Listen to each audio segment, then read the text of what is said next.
Hello and welcome to Battle of the Ports.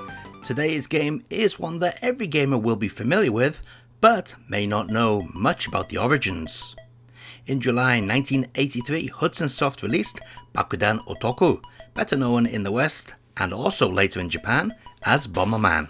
We'll start off with the NEC 6001 version. Although this game was also on the NEC PC-6001, Fujitsu FM7, Sharp MZ series and others. Bakudan Otoku was originally written in 1980 to serve as a tech demo for Hudson Soft's basic compiler. This version of the game was given a small-scale release for Japanese PCs, which is the version you're seeing now. While playing on the NEC PC-88 series of computers, everything is visually simplistic but rather colourful, and the sprites are detailed and big enough to stand out amongst the action. There's no music, only sound effects for movement, explosions and losing a life, which is something that would remain true with every version of the game. This version moves exceptionally fast compared to the others, making it difficult to outrun red balloons without using a wall to break their line of sight. On the NEC PC-6000 line of computers, the game fares quite well, without losing much in the translation. The design of Bomberman has changed to one that's mostly red, with purple hair, and there's now an extra screen that explains the game when you first begin. Starting and ending the game is also accompanied by a voice sample, which is a neat novelty. The general pace is noticeably slower than that on the PC-88, but thankfully not so slow as to ruin the gameplay. The only real knock against this version is that the balloons are always red and only use different expressions to indicate their change in state, making it harder to read their movements.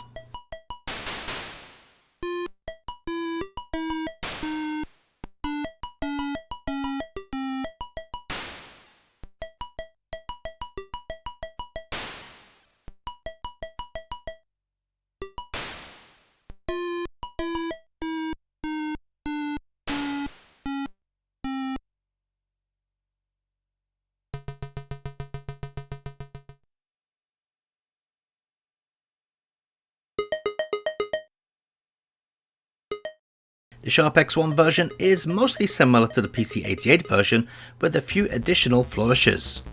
The intro screen now shows Bomberman running away from the balloons, and there are also some extra options, such as the ability to enable or disable sound effects. Whenever a stage loads, you now get to watch the individual blocks appear and form the maze, which is pretty neat, but it does slow things down a bit since you have to watch it every time. The action itself is unfortunately much slower, making this version pretty tedious to try and actually play.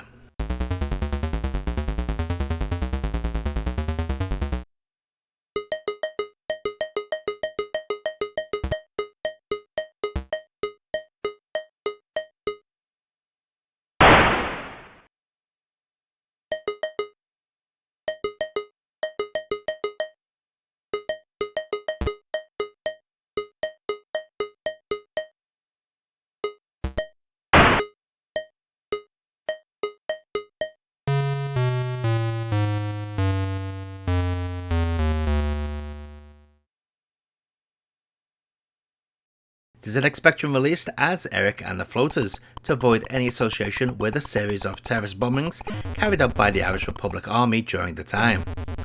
This version plays rather well, although there are some slowdowns here and there. The balloons also no longer have faces on them. I guess that would be too cute for the Western release.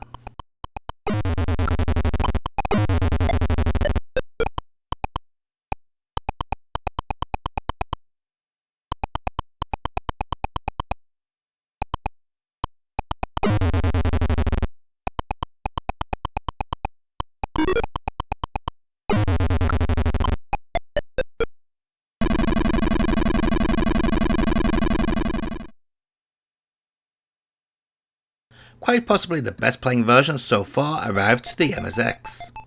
Yes, it looks very much like all the other versions, but moves at a much more acceptable pace with minimum slowdown. Apart from that, there's not much more to say.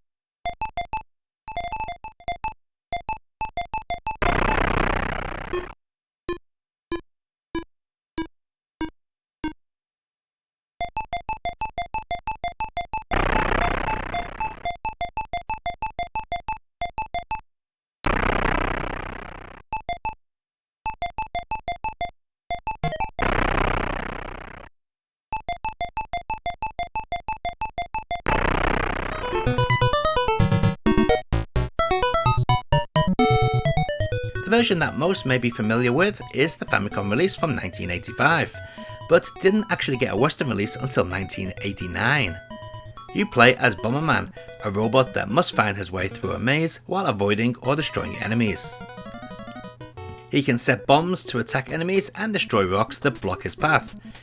Doors leading to further maze rooms are hidden under rocks, as are powered up items that grant abilities such as placing multiple bombs at once, increasing their blast radius, and being able to set them off at any desired moment.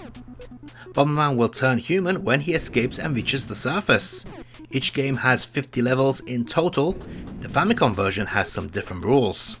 Notably, upon completing the Famicom version reveals that the game is a prequel to Hudson Soft's Famicom port of Bomberman Software's 1983 game Lode Runner. Upon clearing the final screen, Bomberman is shown turning into Lode Runner's unnamed protagonist. Or at least in the Japanese version he is.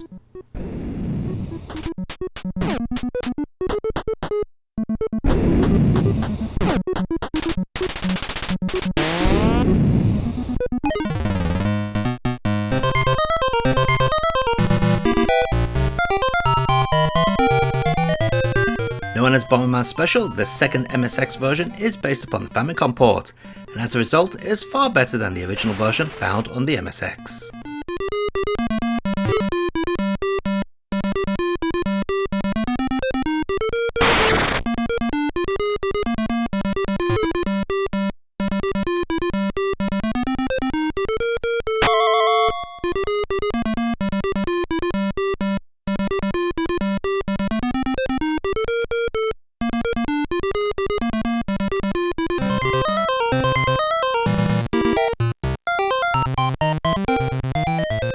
The first portable version of Bomberman would arrive on the Game Boy packed in with 1990s atomic punk as the Game B mode.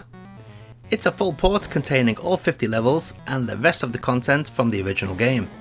To accommodate the smaller screen, the game is significantly zoomed in, greatly limiting your view of the level at all times. Some blocks appear in far smaller quantities here as well, creating situations where it can be difficult to corner enemies because of all the open spaces.